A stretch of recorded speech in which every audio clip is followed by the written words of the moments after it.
Good morning, everybody that has joined today's webinar.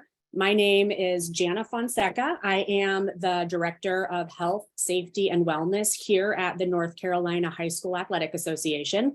I've been in this role since just September of 2022, but I've been fortunate to get to work with great athletic trainers from across the state and have great support in this office to really kind of move the needle on health, safety, and wellness. This is the first kind of health and safety roundtable that we're presenting. And frankly, it's because of some unfortunate events that have transpired in our schools. However, given the nature of those events, as well as, the spotlight that was placed on cardiac safety at the NFL level with the Damar Hamlin situation in January, what better arena for those involved at some of our member schools to share their experiences with their peers in hopes that, we can all be reminded how important it is to have emergency action plans in place and to practice those emergency action plans. And really just be prepared for these types of scenarios, whether it's a practice or whether it's a game, and you'll hear some more of those details from our panelists today. Just a couple of housekeeping items. This event is being recorded and we will make it available for those who aren't able to attend in person. We'll figure out a way to distribute it, post it on our website, because we do think we're going to get some really good knowledge and pearls from today's event. We are going to utilize the Q&A function in Zoom. So if you do have a question at any point during today's webinar, please go ahead and drop that question and I will get those asked appropriately. And if it's for a specific panelist, please make that clear in your question as well. I do want to welcome Commissioner Q. Tucker. She is joining us today to say a few words of welcome to get us started. Thank you, Jana, and good morning to everyone. As Jana has said, I'm just delighted that you took time out of your schedule to share and to hear from those people who, again, as Jana said, found themselves in a situation that we never want to be in, but obviously they were able to rise to the challenge and be able to do the things necessary in those situations. So thank you for what you do, for each one of you who are who is on the call or in the Zoom today. Thank you for what you do to help make us successful at the local level, and then your knowledge as you share with us to make us better from a statewide perspective. I'm just really excited about the work that Jana is doing. She hadn't even been on the job yet a year, but just really has embraced this role and really doing some good things, having great ideas, and we look forward to more opportunities such as this and opportunities for her to be able to get out into the field and visit even more than she has already. So again, thank you. I look forward to hearing from those people who were found themselves in those situations and how they were able to navigate, and then just hearing some of the questions that you might raise as we go through. So again, welcome, and look forward to hearing from you. Thanks, Commissioner Tucker. Okay, we will get started by introducing our panelists, and we're going to go in kind of chronological event of these events that took place. So I'd first like to introduce Mike Combs.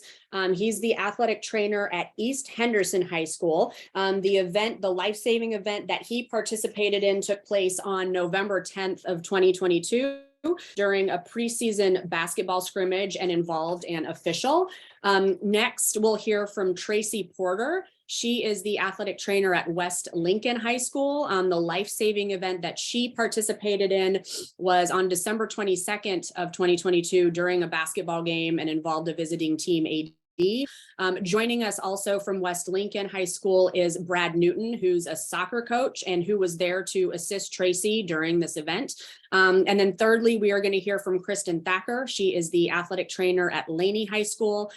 She's joined by the assistant AD at Laney, Eric Davis, and she will share her experience that took place during a regional wrestling event that involved the Spectator just February 11th, so just last month. So I will let Mike go ahead and start, and also want to wish everybody that's on National Athletic Training Month. I thought this would be kind of a neat way to wrap it up. So thank you to all of you athletic trainers, those 3 that are panelists and those that are attending. So Mike, I will turn it over to you to share your experience, please. Thank you, Jana. Yeah, so on back in, I think it was November, it was our first preseason game. I think we'd had maybe like 4 or 5 formal practices under our belt. I had been at the school for about a month and a half or so, started in September. And during the halftime, I had several student athletic training aides. I had 4 of them with me. And throughout the last month and a half when I had them, during football, we'd go over emergency action plans. What are we going to do in an event? What, they knew their roles in that when I needed assistance for whether getting my kit, getting a splint bag, whatever it was, they were there. And in this event, the 4 student athletic training aides, as well as 2 of my coaches, Coach Quincy Jones and my basketball coach for the men's team, and Coach Korn, my baseball coach, were both there to assist. So it was halftime. The officials had just walked past me right through the double doors into the hallway, and they were about to go to their officials' break room. And maybe 10 seconds after they had gone through those double doors, just a few feet from me, one of the referees came running back into the gym screaming, "We need help, we need help, we need help." So, any athletic trainer's instincts is you blindly run to wherever the incident is. So ran through the double doors. The official was on the ground in a prone position, face down with a laceration over his right eyebrow. It was bleeding profusely, and we have no information as to what happened. This was just a few seconds prior. From that event, in just a few, 10 or 15 seconds, we determined he was not breathing. His heart had stopped. So from that moment, I yelled and unfortunately, this was one of the situations where you have your AED with you 95% of the time. But I had forgotten it actually in the athletic training room. Luckily, our athletic training room was just on the 2nd floor of the main gym. Yelled to one of my student athletic trainers, "Hey, go get the AED." Started delegating tasks all in about 10 or 15 seconds to one of my coaches to call 911, another coach to delegate staff members to hold open the doors that needed to be opened for the EMS to arrive. I think there was 2 or 3 double doors. And luckily for me, it wasn't in a public venue. It wasn't in the main floor. It was in a back hallway, so I didn't have to worry about spectators in the area. Started compressions. We had the AED on him. There's a security camera right above where the incident occurred. And so I was able to go back and review the material, but we had the AED on him in less than 2 minutes. We had provided one defibrillation, at which point was unsuccessful, continued CPR, and about 4 minutes after the start of the cardiac event, we ended up returning a steady pulse, and the official had stabilized. But I mean, when an incident like that happens, it's never the way at a CPR training. All of us have gone through them. It's very controlled. You know what the situation is, you're prepared. But the first 10 or 15 seconds that it happens, the first thing that rushed through my head was, I can't believe this is actually happening. Like, I'm having to do CPR. I've been doing my job for 10 years now, and this is the first time. But with the actions of my student athletic training aides, my assistant coach, my coaches, getting a hold of 911, one of the other officials was helping with CPR, working the bag valve mask while I was doing compression. So it was nice to have another set of hands on that. But everybody, it's not a one-man show when it comes to any kind of event like this. You have to rely on other individuals, whether it be coaching staff, students, administration, other officials, whoever's willing to help in that moment. You need to take advantage of it. And it was great. I mean, we had EMS there in less than 6 minutes after the event. So he was only stabilized for 2 minutes before they had arrived, ended up recovering just fine in the hospital after a few days. But I cannot emphasize enough how important those other sets of hands are in a moment like that, where you're worried about, getting your compressions deep enough, whatever it may be, getting the AED on in the proper order, make sure everything is set up. As an event, I hope I don't have to do later, but, we definitely honed our skills. And Of course, that one situation happened when the AED was not at my side, but in the athletic training room. So that's one thing that has always been in the back of my head since that event, to keep it with me at all times. And it's always that 5% that you don't have it or you forget it in the room, which happens to everybody, but wasn't lucky enough that it was us. But we had hands on them in just a few seconds. And, thank goodness it turned out the best way. But no matter what, you don't have any control whether they survive or not. The best thing anybody can do is just do what you're taught, work on your procedures, work on your training, and then hope for the best in the end. And you want advanced medical care to get there as soon as possible. And in our situation, everything happened as quick as it possibly could have. There really wasn't much we could have improved aside from having the AED on, but having my students get the doors, having my students keep fans back from being inquisitive as to why EMS was arriving, the coaches helping to organize the situation, the officials that were there that assisted.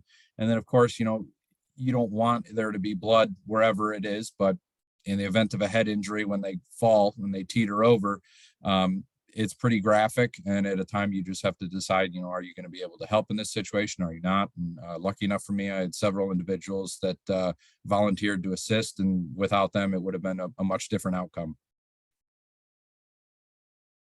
Thanks, Mike. And we will, a couple other questions popped into my head, which we'll get to those in a little bit. But next I will ask Tracy to share her story. And then also, Brad, you can feel free to chime in and share your perspective once Tracy has a chance to speak. So go ahead, Tracy. Thank you. My special medical event happened on December 22nd. We were at a basketball game where one of my girls basketball students was going to score her 1,000th point. So we had a bunch of fans in the stands. We had loud basketball happening in the background. And I looked up, and across the gym at the double doors, I noticed one of the athletic directors looked like he was about to have a seizure, or my coaches were nearby and they were kind of laying him down on the ground. So I ran over there, and it appeared like it was a seizure, but he had blood in his mouth and his face was gray. And so I ran and got the AED.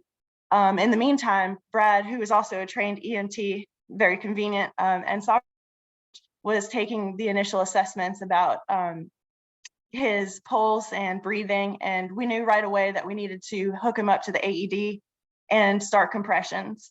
So we did that. We placed the AED on there, and we noticed that the game continued in the background, and even doing compressions, it was very, very hard to hear our AED tell us whether he needed to shock him or not. So basically, I was holding the AED up to my ear, and it did not initiate a shock. So we continued with CPR another round. In the meantime, we had our resource officers. It was a game, they were there. So their role in the EAP was to call 911. So they were already en route. And we continued to use a bag valve mask and for about 8 minutes until EMS arrived. And since he was already at the door, it was a pretty seamless transition to get him into the EMS ambulance. But our EAP was crucial in the fact that we knew how to work as a team, and Brad took over with a bag valve mask, and I had the AED. We also had another volunteer firefighter help with CPR. So pretty much it was being at the right place at the right time for our cardiac events. If he had not been at our school, I'm not sure the outcome would have been as great. So we were very grateful for having the people and the resources nearby. And so I felt like we did a great job that night. Brad, anything? Yeah, just to back on what Tracy had and kind of what Mike had said is the timely manner that we've responded in was pretty much dependent of the personnel that we had there. Having the right staff there and having the right equipment there, even if it is, just a couple rooms down in reach, is very, very important. Our timing to get the appropriate people there to do their job and to fall back on their training was pretty crucial. Great. Thank you, Tracy. Thank you, Brad. And finally, Kristen Thacker, go ahead and share your experience. And Eric, feel free to chime in as well. So mine occurred during the regional wrestling tournament on February 11th. So we actually had 2 gyms going with several mats. So it was earlier in the morning of day 2 of wrestling, and somebody had come down across the mats to alert me that there was a medical emergency in the stands. So I looked up into the stands and ventured up into the stands, and on initial assessment, as I was walking in that direction, I looked over. I had 2 UNCW interns with me that day that are with me for the semester. And I looked over to one of them and asked them to go grab the emergency kit that had the AED in it. So she had already started in the direction to get that. And I headed up the bleachers to assess the patient. And then Eric Davis initiated 911 with our resource officers. And so discovered that he didn't have a pulse and he wasn't breathing. So we just maneuvered him to lay him flat across the bleachers because he was near the top of the bleachers. So I initially started compressions, and then the AED arrived very shortly after that. So we applied the AED. A PA that happened to be in the stands came over to assist with the bag valve mask. After the initial round of compressions, the AED initiated a shock. So we applied the shock, and too similar to Tracy, at first the wrestling event still was going on when we first initiated care. And then my assistant athletic director, they did a good job of clearing the gym and stopping the event and kind of clearing the way for EMS to get in through the doors and come up the stands. So did 1 round of CPR, initiated a shock, went back to compressions, and then he actually regained pulse and consciousness, and then he lost pulse and consciousness again. So we went back to CPR, initiated a second shock for the AED, and continued with compressions, and then was able to regain his pulse, and he was conscious, and then EMS arrived on scene and took over care. Thanks, Kristen. Eric, anything to add from your perspective? I would just like to say that if anything happens to me, I hope Kristen's close by. That was probably one of the most amazing things I've seen in my life. It happened so fast. And, one of the things I've told people is how important it is to pay attention in these CPR trainings and the classes. I know us coaches sometimes just look at it as something that we have to do. But when you're in that moment, obviously, training is very, very important. It was so crowded here because it was the wrestling regionals. So, my main objective was getting the parking lot cleared out so that we could get everyone in that needed to be in, and taking care of the stands and making sure that Kristen could do her job. But like I said, I thought, just like everyone has said, everything happened so fast, and you could see where everyone's training took over. So, and like I said, it was a tragic day. It was a difficult day, but it was nice to know that we had our procedures in place and everybody handled it the way that we did. That's great. Thanks, Eric. Thanks again, y'all, for sharing, those scenarios. And I think you all made good mention, right, that you had, quote unquote, the right people in the right place at the right time, but that just doesn't happen, right? Like, that takes planning and that takes preparation. So I would love to hear again from Mike, Tracy, and Kristen. These all happen, winter sport events, they're venue specific, you kind of mentioned nuances that happened at each specific location, but walk us through, each one of you individually, like your strategies for how you make sure the right people know what their roles are. How do you make sure that all of those people know what they're supposed to do? And how do you kind of just walk us through your strategies and how you manage to have the right people in the right place at the right time? So Mike, I'll let you go first. You mentioned a little bit, getting your student aides involved, but you also mentioned that you had the help of coaches. So tell us how they knew what to do. Yeah. So I had 4 student athletic training aides with me. They pretty much are at my side for whether it be football, basketball, wrestling, whatever it is, wherever I'm at, they're pretty much there. And they were excellent. I really cannot thank them enough. I wish they could be here to kind of give their point of view. But every athletic trainer, whether it be a cardiac event or a seizure or just fractures, whatever, C-spine injuries, you implement your EAP multiple times throughout the year. It's not just for the most catastrophic events. The biggest thing is, for me personally, is delegation in a timely manner. You have to be firm with your voice. You have to be decisive in your decisions. You can't second guess it. In a moment with a cardiac event, every second does matter. So once the ref had come out to me and said, we need help, and we decided that it was a cardiac event and we needed to get the AED, from that point, I had started compressions and at the same time was delegating out tasks.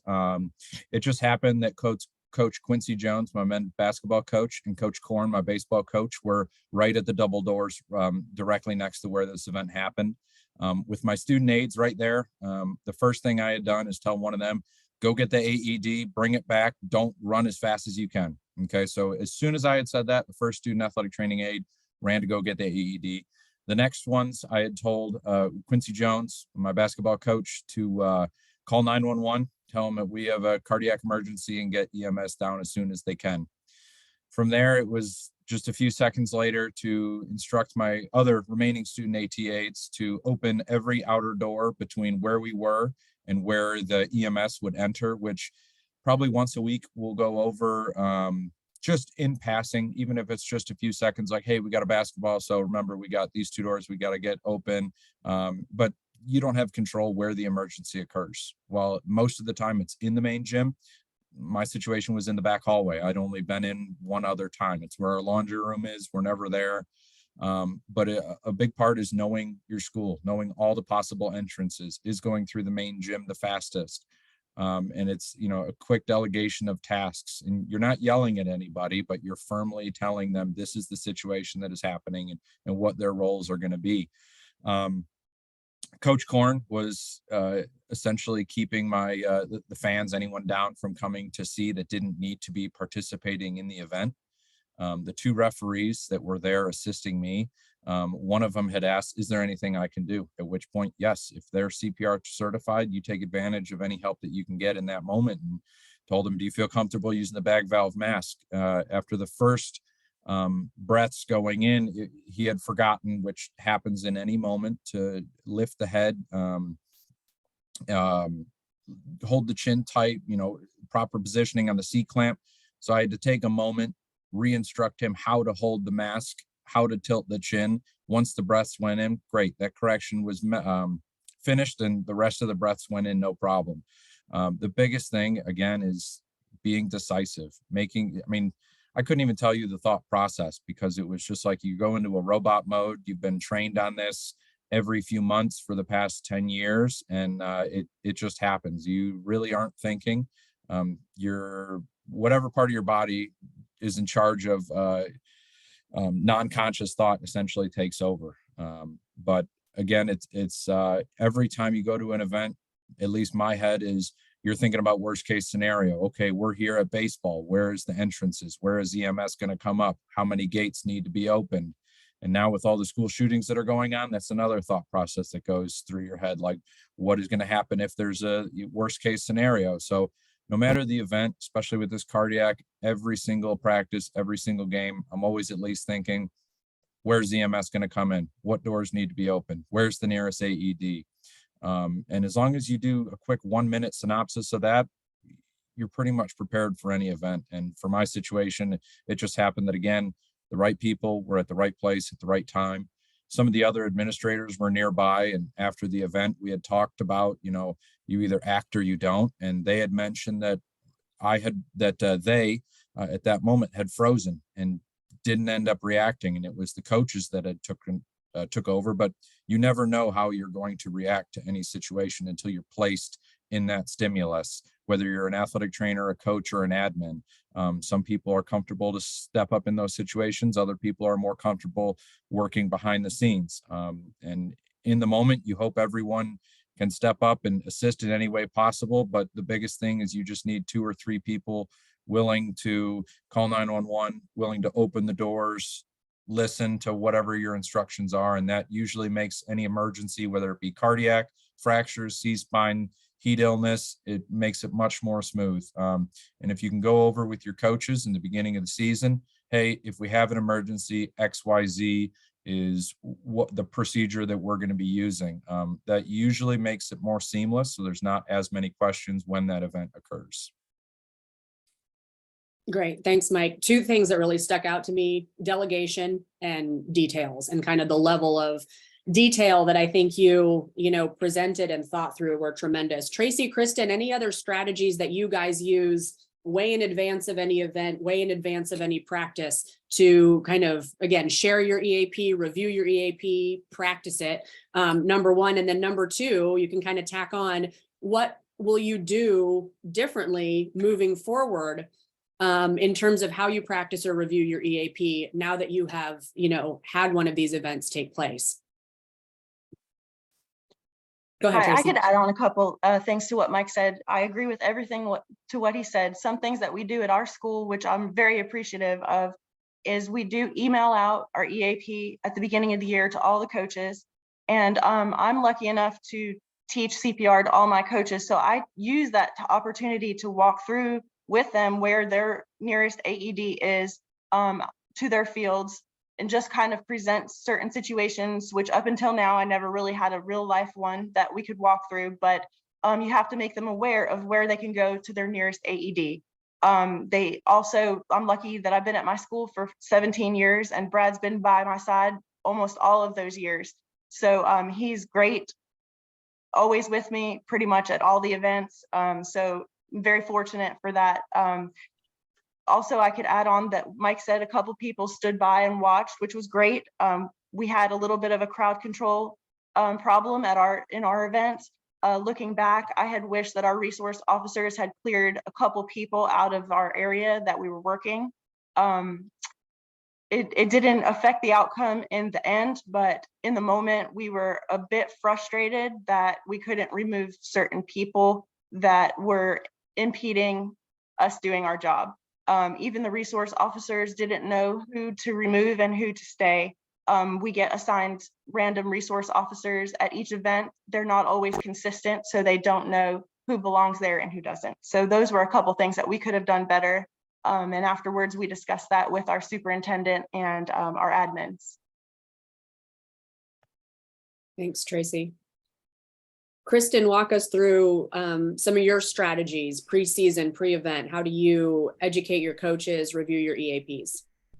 So for this event specifically, I actually kind of deviated a little bit from the EAP that we practice for, say, the gym facility. So typically there's one AED that sits between both gyms and near the athletic training facility.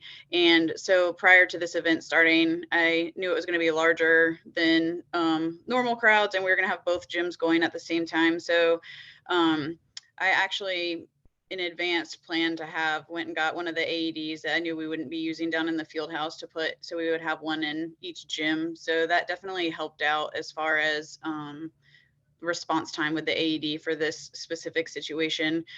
Just kind of made me think that we typically will play basketball games in season in both gyms when there's only still the one AED that's in the center of the building. And that's kind of how my EAP runs for the gym facilities. So that was just a forethought that actually worked to our benefit in this situation. I, like Tracy, and I know others, teach CPR to my coaches as well. So a couple of things that I thought about from that. One, it makes me know that my coaches know how to perform CPR, but it also helps me kind of revisit my skills and compressions and just making changes to their compressions if they're not doing them properly, or their breaths and things like that. Kind of just is a refresher for me. I realize that now more than I did before, I guess. And other than that, like just thinking about as far as like implementing EAPs, I know like we tend to focus on our big sports like football. And for instance, like with football, when I do my EAPs with them, there's enough coaching staff out there that I can delegate a duty to a specific coach that, your job is to get the gate, your job is to call 911, your job is to get in contact with the parent, your job is to do this. But then when I get into our other sports that we don't have near as much coaching staff, what I did this spring with my spring sports is I visit them. I do let them know ahead of time that I'm going to come out to practice. I don't tell them exactly when, and I just show up at their practice, and we run through their EAP. So I have all the athletes present so that they kind of know what their job would be during an emergency situation. And then typically, because we're usually, say we have like 1 or 2 coaches per spring sports, for example, I'll have them delegate to student athletes, one that would be like responsible for getting the gate, the other responsible for kind of keeping their teammates corralled away from where the event is occurring. So those are just certain ways that I initiate or review my EAPs with my coaching staff. Great. Thanks, Kristen. Brad, Eric, from your perspective, as coaches and assistant athletic directors, do you have any other, suggestions or strategies kind of being on, the receiving end of that information? Anything else you would share that you think might help kind of, again, keep this whole EAP at the front of mind for individuals who aren't athletic trainers? Yeah, I'll add that Tracy does a good job preseason meetings and developing a relationship with us so that, she's a friend and a mentor to all of us. She has a great relationship with all of us coaches. So it never seems like it's a formality when she's delivering information about an emergency action plan, or so we can all get on the same page, because, we're kind of spread out on our facilities, and she gives us facility specific instructions on, if an event occurs at the field house, this is kind of what the football staff's going to do. An event occurs in the wrestling gym, this is kind of what the wrestling facility is going to do. So same thing for soccer. She gives coaches and then supportive staff kind of specific instruction. A lot of times it's easy on our end to be complacent, but when she's that relatable and when she's that specific, it doesn't seem like a formality. We're not reading a document. She's hitting the high points, highlighting my role, my responsibility, and then, just gives me a couple things that maybe I could delegate, lets me know of any abnormalities that may be away on a day-to-day basis. Lets me know that, if she's got double duty and stretched thin and she's far away, lets me know that, these are the resources that I have, and how to get best in touch with her to get her to an event. So, just not being complacent and seeing it as a formality, because law averages says it's going to be, it's a low probability that any of those events happen. But the fact is that they do happen. So you got to pay attention, Thanks, Brad. I think that's critical. Thank you for saying that. Eric, go ahead. I agree. I mean, I think the key is communication. One of the things I think, probably need to discuss more. I mean, I've been in education for 27 years, is just maybe talking about crowd control a little bit more, handling those situations. I know I was coaching at West Brunswick. We were in the 3rd round playoffs in a big game against Southern Durham, and one of the officials went down on the middle of the floor. So this was the second time I've, encountered a situation like this. And both times, both schools handled that situation very well as far as crowd control. But, I definitely think that is a big part of it, and people understanding, what the parking lot situation is as well. Because that was my duty that day, was making sure we could get EMT in. And I had some situations with, people didn't know what to do in that situation, which we handled it well, but just making sure that everybody's aware of all the situations. But there again, it just goes back to communication and knowing your school. That's great, Eric. And it actually leads me into my next question for the panelists, because all 3 of these events took place at your home venues. Yes. So you were familiar with your schools, you knew where equipment was, you kind of knew who was around and who you could rely on. For you guys as athletic trainers, when you are the visitor, when you go to a site that you're not familiar with, what do you look for? What are your expectations? Like, where you walk into the gym or the football field, what what do you expect from, a host school? Kristen, I'll start with you this time. Basically, so if we travel with football, pretty much like meeting with the medical staff, the athletic trainer prior to the start of the game, going over what their EAP is, so we understand the kind of order of operations of where EMS would come in if they're not actually present at the game, knowing what equipment they have on their sideline, because I don't travel with to football games with an AED because I have to leave it here for soccer or anybody else that could be using the facility. So knowing kind of where their equipment is on, say, their sideline. So really, I think establishing that communication at the beginning of the event. Same with if I'm traveling with another sport, I would do the same thing, meet up beforehand with their medical staff, athletic trainer, or whoever they have on staff, and kind of see what their venue looks like. I know us in the counties will send, and we're all pretty familiar because we've been here for a while, but we'll send out like our EAPs pregame to like the visiting athletic trainer so that they're able to review our EAPs if they want to prior to coming to visit or to play against us. Thanks, Kristen. Before I come to you, Tracy, Commissioner Tucker, I think you have your hand raised. Yes, thank you. I was just really curious. What would happen in your schools, and how comfortable do you feel if you went down as the athletic trainer? Do you believe that your people are equipped? Have they practiced this enough? Because obviously a lot of what you do is muscle reaction. I mean, you've done it,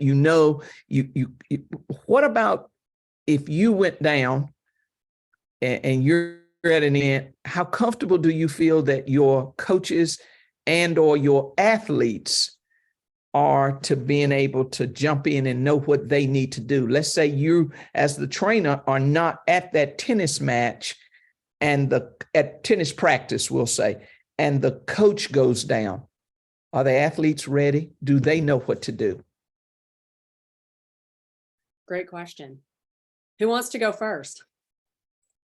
I'd be happy to go first. That is an excellent question. And I know I never personally have had that situation happen. I think a big part of it is the relationship that you as the athletic trainer have with your students and with the student body is a big part of if that is going to be successful. If that coach goes down, I know with my tennis team, I try and go out there at least 2 or 3 times a week, talk with the boys for the spring season. Now I recently transferred to AC Reynolds High School, so I've only been there for about 2.5 months. So anytime you move to a new school, it's always a little bit more challenging. The kids don't know you. If the previous athletic trainer was great, excellent, then most of the kids will inherently go into a strong relationship with the AT. If that athletic trainer, situations happen where they don't have a great relationship with the student body, it can be a little bit more challenging. The big thing for me is if you talk to the kids, you get to know them, they learn to trust you, they know where your office is, you make it an inviting environment. They're not going to be second guessing like, well, should we bring Mike? Should I go call him? I will always give my card to any athlete or parent that wants my information if they have a question. So most of my athletes have my personal cell phone number if there's a situation. Now, back to your question about like if the athletic trainer goes down, that really comes down to how well you talk about your EAP. If for whatever, I'm only in my 30s, if I go down with a cardiac event and I can't help in any way, shape, or form, I haven't thought about that, but I will definitely start addressing some of my coaches a little bit differently and bring that specific incident up, because as much as I would like to save a life, I would not like to be one of the low stats where I end up dying at my school. So knock on wood, I will bring that up to a couple of my coaches, and that's a perspective that 10 years in, I've never once thought about. I've always thought, when you talk about lightning, usually I'm the one that's in harm's way on my gator, patrolling the facilities, making sure that the athletes are coming in from baseball or softball with sometimes pretty negligent disregard for my own personal safety. And that is definitely something I will be adding to this upcoming fall's EAP's meeting, And just touching on that topic, knock on wood, that's not a situation that occurs, but that is a really great viewpoint to have. Agreed. Definitely perspective shifting. Kristen, Tracy, what do you guys think?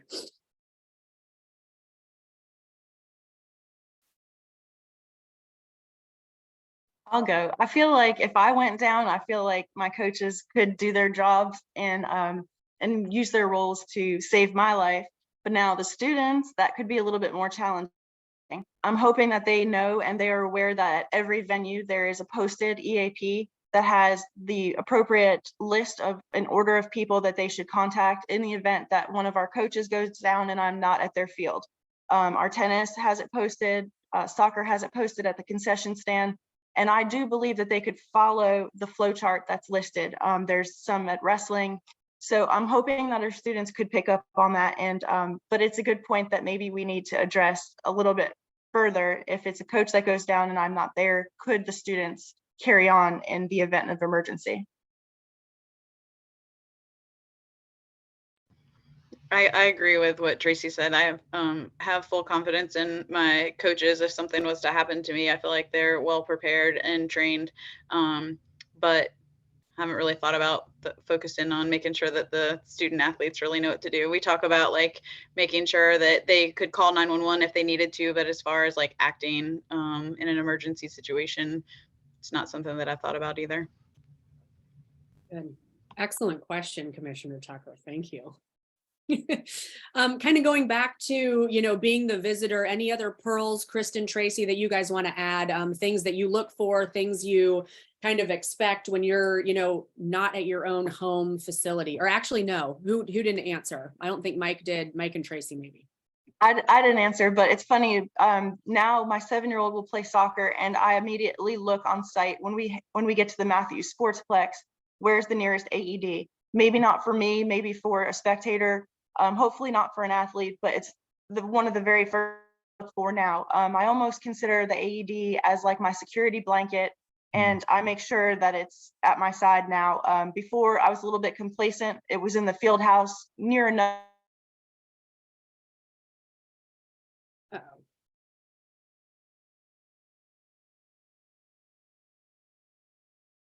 We'll give her just a second to try to come back. So I could access it, but now I feel like if I don't have it within arm's reach. Thanks, Tracy. You kind of, at least on my end, went blank for just a second. So if you can just kind of repeat the tail end, that would be great. It caught up with you, but I just want to make sure we caught everything.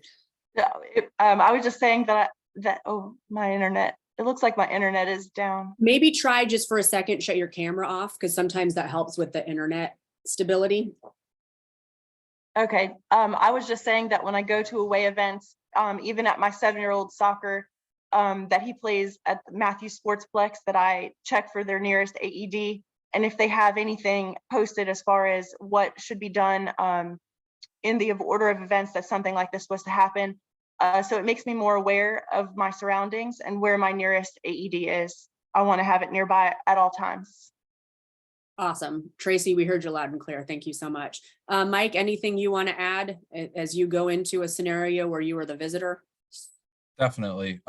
So when I was at East Henderson High School for their football season, we would have a pregame form that we fill out, and we would meet with myself as the visitor, the home athletic trainer, and the on-site EMS crew. Everyone will do their introductions. Usually if the team doctor is there, they'll give their introductions, quickly go over the EAP for the site, as well as signals. When you're on the field, are you going to have your arms across for EMS? Are you just going to wave your hand so EMS knows to arrive? Different little things like that, as well as we go over who is going to be watching weather events, who's going to be watching lightning strikes if that's a concern that day, as well as, if it's over, I think back then it was over X number of degrees, 80, 85, we'll have a cold tub provided, and different things like that, just as a precautionary measure that we'll usually go over in our quick, 2 to 5 minute pregame meeting. And then in terms of like basketball, if you're going for playoff games, usually just a quick introduction. Hey, I'm Mike, is there anything that I need to know? Like, do you have your AED? Just a quick hi, they know my face, so it's not just a stranger walking up on the court if there's an injury. But a big thing is all athletic trainers are friendly. All athletic trainers know we're looking out for each other, and just a quick conversation in the beginning of the game is usually more than sufficient for making sure both parties are on the same page. Excellent, thank you. And reminder again, for anybody in attendance that's listening, if you have any questions, feel free to drop those in the Q&A. We've got just a few more minutes. You guys have really kind of all hit on this in terms of, you know, how you've reflected and looked back, but if you can kind of just summarize, you know, what your biggest lesson learned from this scenario is, and share that with the group, I would love to hear from all of you, athletic trainers, as well as Brad and Eric, kind of what your biggest, you know, lesson learned from the event was, and what your take home point for those listening to today's call would be.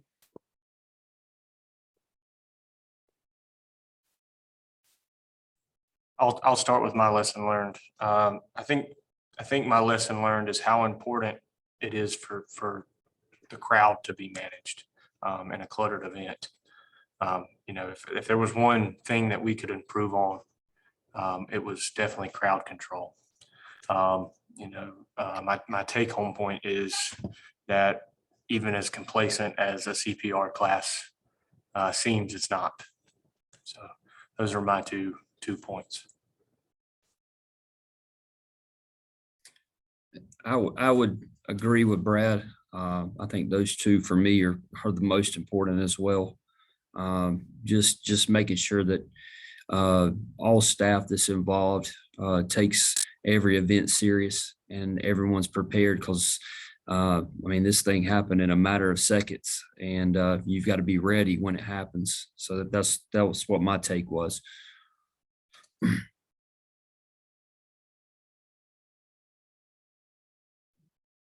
I know on my point of view, our biggest improvement would be keeping the AED as close as possible. Granted, ours was just 90 feet away from the event, but trying to keep it next to or on my person or with the student athletic training aid, or making sure that it's a little bit more accessible would definitely be something that we may have been able to get the AED on and cut off a minute of just doing compressions, as well as because it was our first basketball event of the year. I actually had not run over the EAP at that point because it was just our scrimmage, essentially a controlled practice. So that's something that I have tried to greatly improve on, that even though it's the first practice of the first half of the first scrimmage where this event happened, it's any time, any place. And as he had just said, it happens so fast. Like you can blink and you miss just a few seconds, but just being aware of the game and trying to check all your boxes off is the biggest improvement I can make. Good. Kristen, Tracy, kind of take home points, lessons learned. I'm grateful for teaching CPR to all my coaches and all the staff that we come across. I felt like we were the difference between life and death for our patient. I was comfortable that the people that came to help all knew their skills fairly well and jumped right in, didn't hesitate. And I felt like that was the difference between life and death for our patient. I think one of my biggest takeaways was really prior to this, my forethought, I guess, just to have 2 AEDs in each, or 1 in each gym, because initially that's not something I would normally do. So the thought of that ahead of time was something that I'm extremely grateful for now, because I know that cut down on response time as far as having the AED there quicker, because there would have been large crowds and a lot of maneuvering to get through to get to the center of the gyms to get the single AED. The other thing was, I think this situation made me realize that even though I train coaches and stuff for CPR, that my event happened in the bleachers. So like I performed CPR in the middle of the bleachers. So it's just a abnormal setting from what we normally teach. So I think just from my perspective, it made me think of just being prepared and being able to make adjustments on the fly, in a sense of making it a quick response time. That's great, Kristen. And we actually had a question that came through, and I think it's really relevant to the point of, the fact that your situation took place in the bleachers. Do you guys have, or does anybody have go-to scenarios that when you are reviewing your EAP, you kind of say, instead of saying, okay, these are what your roles are, this is what you're going to do, kind of throwing out there, for example, it's a player, it's a coach, etc. Let's talk through now how to respond. Does anybody have any specific scenarios that they have used in the past as they're kind of doing this, they're reviewing EAPs with individuals or with teams? I feel like no, for me, no, for the most part, look at it as it being like a participant, not necessarily a spectator whenever I'm making my EAPs. Not that it doesn't apply, but I honestly have never really thought before then about, removing somebody from the bleachers in an emergency situation or something like that. Because I think about had it taken place in the football stadium, the bleachers are metal, the bleachers aren't metal in the gym, just some other things to keep, I don't know, take into account during the thought process of what to do. But in that moment, I knew that we would waste too much time trying to move the guy from, because he was near the top of the bleachers, to the floor. So in that situation, that was the best way to respond. But no, going forward, I think I would be more situation specific. Another question that came through, this is actually an interesting one too, that I think maybe even our assistant AD or coach could weigh in on, even just from more an administrative perspective. I find that schools struggle between the AEDs that are accessible to athletics only and the AEDs that are intended for school-wide use. Has anybody run into issues with how to navigate that? Is it improving? Are the AEDs that are, school only per se accessible to athletics or vice versa? Anybody have anything to add or a way to kind of answer that question? Yeah, I definitely, I run into this actually in both my last schools, both at East Henderson High School as well as AC Reynolds High School, my current school. At East Henderson High School, after we had used that AED, it has still been a struggle to replace the pads that we had used, as well as making sure we have an additional backup. So for the last few weeks before I had left that school, we actually had to use the front office AED as the athletics AED, which is a pain. And that meant there are only 2 functional AEDs at that school for the next few months. As well, at AC Reynolds High School, we have 5 AEDs, which is excellent. But at the moment, 2 of those AEDs do not have batteries because of the supply chain issue and the struggle to get active AEDs, which is a major issue. So right now we are using the boxed AED at the end of my hallway in the athletic building as the athletics AED. And that's a big struggle because right now we have a sign in the box that says AED is located in an athletic training room. It's a ridiculous problem to have as a high school, the fact that we can't get batteries for an AED. The device works, the pads work, it's all great, but the issue is we don't have the power to supply the life-saving measure. And whether it just be supply chain logistics or what, it's just, having 40% of my AEDs down at the school is only going to increase response time. Now, knock on wood, this isn't a situation that happens again.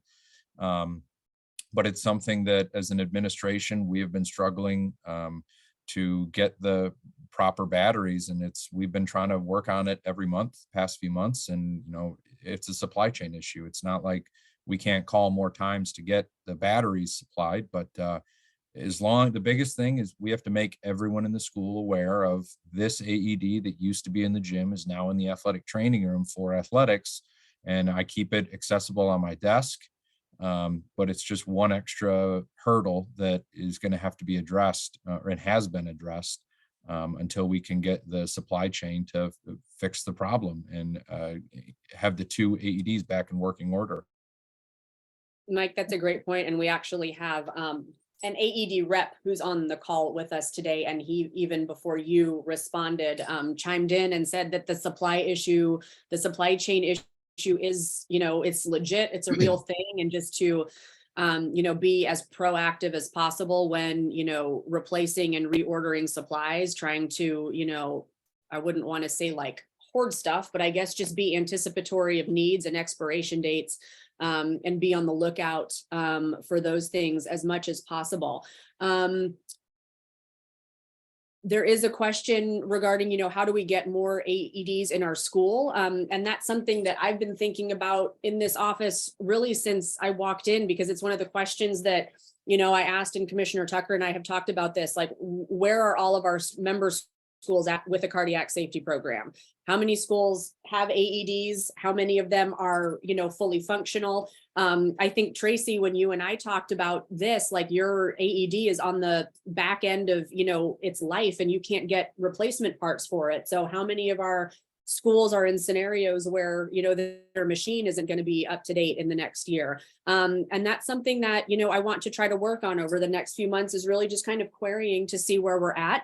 Probably scheduling a follow-up call with James, who's our AED rep that's on the call today, just to kind of pick his brain, and kind of helping schools look into, grant opportunities. I think that's a great kind of untapped resource, whether it's a grant through the NCHSAA or, how do we find out about the initiative that Damar Hamlin and the NFL have just launched, about getting more AEDs in schools. So it's definitely at the forefront of our thought and our kind of our office in terms of health and safety, given kind of the spotlight that's been placed on cardiac safety. Kristen, I think you mentioned this. Oh, yeah, sorry, go ahead, Commissioner. Excuse me. While you're looking at the other questions, Mike, have you met Dwayne Durham up in the area now? Because Dwayne is my direct boss. Okay, yes. So he shared with us last week that there is a hospital foundation that he was able to tap into so that each of his ATs could have their own AED. Now, where he is in making all of that happen, but I was just going to mention that, and for all of you, reach out and partner with your hospitals, because most hospitals do have some type of a foundation, and that may be another opportunity for your school, your county to tap into, to try to see, can we get more AEDs, et cetera. So, and then again, as Jana said, we want to help as best we can. Last year, the NFHS took some of their foundation monies, and I think Ken, when he was here, reached out to our schools and said, please let me know your AED situations. And believe it or not everybody responded. We received about 65 AED units, and were able to put those into the schools of some of the areas that don't have the same resources as some of our larger school systems. But we, reach out to Jana, and as she said, she's thinking, and we want to try to help as best we can. Yeah, absolutely.